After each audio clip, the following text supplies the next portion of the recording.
कोकणात खरं तर शिमगोत्सवाला सुरुवात झाली आहे. तर संकासूर आणि गोमूच्या जोडीचा खेळ हे शिमगोत्सवाचं खास आकर्षण आहे. मृदुंगाच्या तालावर नाचणारे गावागावातील नमन खेळे 10 दिवस बाहेर पडतात. गावातल्या घराघरात जातात. अनवाणी पायानं फिरणारे हे खेळे आपल्या ग्रामदेवतेचा गजर करत फिरतात.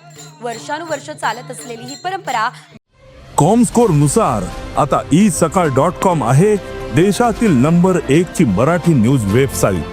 ग्रामीण भागात आजपर्यंत जपली जाते.